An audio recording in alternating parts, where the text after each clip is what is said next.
ಶ್ರೀ ಗುರುಭ್ಯೋ ನಮಃ. ಎಲ್ಲರಿಗೂ ಬೆಳಗಿನ ಶುಭೋದಯಗಳು. ಶ್ರೀರಾಮನಿಂದ ತಂದೆಗೆ ಪಿಂಡ ಪ್ರದಾನ. ಇದಂ ಭುಕ್ಷ್ವಾ ಮಹಾರಾಜ ಪ್ರೀತೋ ಯದಶನಾವಯಂ ಯದನ್ನ ಪುರುಷೋ ಭವತಿ ತದನ್ನಸ್ತಸ್ಯ ದೇವತಾಃ. ಅರಣ್ಯದಲ್ಲಿ ಪಿಂಡ ಪ್ರದಾನ ಮಾಡುವಾಗ ದಶರಥನುದ್ದೇಶಿಸಿ ರಾಮನು ಹೇಳಿದ ಮಾತುಗಳಿವು.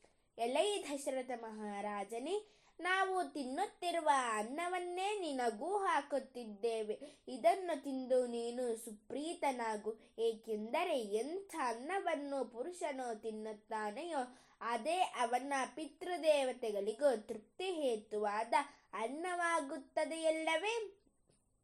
ಸೀತಾ ಲಕ್ಷ್ಮಣ ಸಮೇತನಾಗಿ ಶ್ರೀರಾಮಚಂದ್ರನು ಅರಣ್ಯಕ್ಕೆ ಬಂದು ಋಷಿಮುನಿಗಳೊಂದಿಗೆ ಸೇರಿಕೊಂಡು ಸಂತೋಷವಾಗಿ ಕಾಲವನ್ನು ಕಳೆಯುತ್ತಾ ಇದ್ದಾನೆ.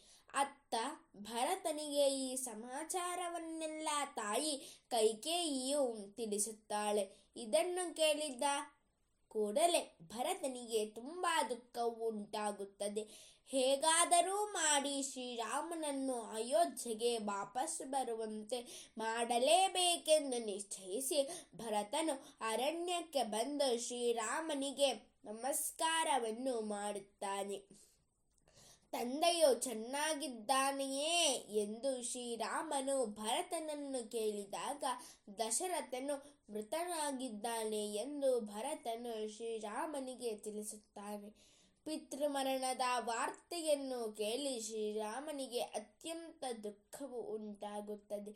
ಈ ಶೋಕವನ್ನು ಹೇಗೋ ತಡೆದುಕೊಂಡು ಶ್ರೀರಾಮನು ತಂದೆಯನ್ನುದ್ದೇಶಿಸಿ ತರ್ಪಣಾದಿಗಳನ್ನು ಕೊಟ್ಟು ಪಿಂಡ ಪ್ರದಾನವನ್ನು ಮಾಡುತ್ತಾನೆ.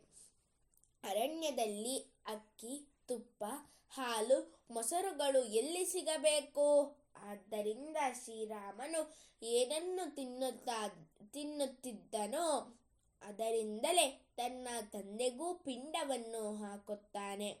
ಮನುಷ್ಯನು ಏನನ್ನು ತಿನ್ನುತ್ತಾನೆಯೋ ಅದೇ ಅವನ ಪಿತೃಗಳಿಗೆ ಆಹಾರವಾಗುತ್ತದೆ. ಅಂತೂ ಅರಣ್ಯದಲ್ಲಿದ್ದರೂ ಶ್ರೀರಾಮನು ಪಿತೃಕಾರ್ಯವನ್ನು ಮಾತ್ರ ಬಿಡಲಿಲ್ಲ. ಅಂದ ಮೇಲೆ ನಾವುಗಳು ನಮ್ಮ ಕರ್ತವ್ಯಗಳನ್ನು ಎಲ್ಲಿದ್ದರೂ ಮಾಡಲೇಬೇಕಲ್ಲವೇ? ಶ್ರದ್ಧೆಯಿಂದ ಮಾಡಿದಾಗಲೇ ಅದು ಶ್ರಾದ್ದವಾಗುತ್ತದೆ. ಪಿತೃಗಳನ್ನು ಉದ್ದೇಶಿಸಿ ಏನನ್ನು ಕೊಟ್ಟರೂ ಅದರಿಂದ ಪಿತೃದೇವತೆಗಳಿಗೆ ತೃಪ್ತಿಯಾಗುತ್ತದೆ. ಆದರೆ ಅಲ್ಲಿ ಮುಖ್ಯವಾಗಿರಬೇಕಾದದ್ದು ಶ್ರದ್ಧಾ ಭಕ್ತಿ ಎಂಬುದನ್ನು ಮರೆಯಬಾರದು. ಸರ್ವೇ ಜನಾಃ ಸುಖಿನೋ ಭವಂತು, ಸಕಲ ಸನ್ಮಂಗಲಾನಿ ಭವಂತು, ಲೋಕಾಃ ಸಮಸ್ತಾಃ ಸುಖಿನೋ ಭವಂತು. ಧನ್ಯವಾದಾಃ.